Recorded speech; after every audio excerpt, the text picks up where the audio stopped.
নমস্কার বন্ধুরা, তোমরা সবাই কেমন আছো? আমরা ভালো আছি। আমরা এখন চেন্নাইতেই আছি। আজ ঠিক সকাল 8টার সময় আমি এবং স্বর্ণদীপ দুজনে মিলে আমরা বেরিয়েছিলাম অ্যাপেলো যাব বলে। অ্যাপেলোতে তো ডাক্তার দেখাতেই আসা, তো সকাল আর বিকেল অ্যাপেলো যেতে যেতেই সময় কেটে যায়। এখানে আমাদের হোটেল থেকে অ্যাপেলোর মেন ব্রাঞ্চটা 10 মিনিট দূরে ছিল এবং অ্যাপেলোর ওমেন্স কার্ডেল এগুলো একদম 4 মিনিটের পথ ছিল। আমরা হাঁটা পথেই যাচ্ছিলাম। এখানে বাজারের মধ্য দিয়ে আমরা যাচ্ছি। ঠিক ওমেন্সের পেছনেই আমাদের হোটেলটা ছিল। বাজারে এখানে সব কিছুই পাওয়া যায়, নিত্য প্রয়োজনীয় যাবতীয় জিনিস আমাদের মেদিনীপুরে যা পাওয়া যায় এখানে সেম ঠিক তাই পাওয়া যায়। এখানে হোটেলে থাকার একটা সুবিধা হচ্ছে, এখানে হোটেল থাকলে আপনি হোটেলের সাথে একটা ছোট্ট কিচেন রুমও পেয়ে যেতে পারেন এবং তার সাথে রান্নার সব সরঞ্জামও থাকে, যেটা খুবই উপকারী এখানে। মানে আপনি হোটেল থেকে এসে ভাত আর ডাল সেদ্ধ করেই খেতে পারবেন।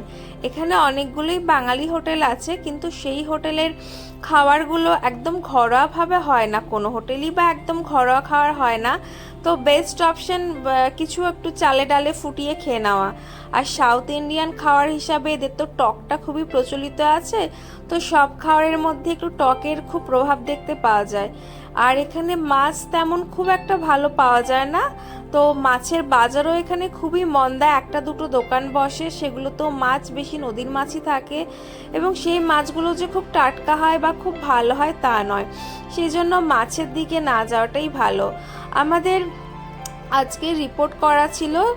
এটা হচ্ছে আমাদের রুম। আমরা যে রুমটা ভাড়ায় নিয়েছিলাম, এই রুমটার রেন্ট ছিল প্রতিদিন 1500 টাকা করে, উইথ কিচেন ছিল। এই কিচেনে দেখতে পাচ্ছেন হাঁড়ি, কড়া, খুন্তি ওরা সবই দিচ্ছিল এবং আমরা বাড়ি থেকে কিছু বাসনপত্র, চপিং বোর্ড, ছুরি এগুলো নিয়ে আসছিলাম।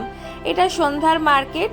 সন্ধ্যাবেলা অ্যাপেলো থেকে ফেরার পথে আমরা একটু মার্কেটটা ঘুরেছিলাম। এই মার্কেটটা খুবই জমজমাটি, প্রচণ্ড ফাস্টফুডেরও দোকান আছে, কিন্তু সাউথ ইন্ডিয়ান খাবার খুব কম ছিল। আর এটা ছিল আমাদের সন্ধ্যাবেলার খাবার। হ্যাঁ, আমরা সন্ধ্যাবেলায় একটু ভেজিটেবলস ভাজা করে, এই রুটি নিয়ে এসেছিলো স্বর্ণদীপ, সেই রুটি দিয়ে ভেজিটেবলস ভাজা করে আমরা রাত্রেবেলা খাবো। তাই বন্ধুরা, শুভরাত্রি।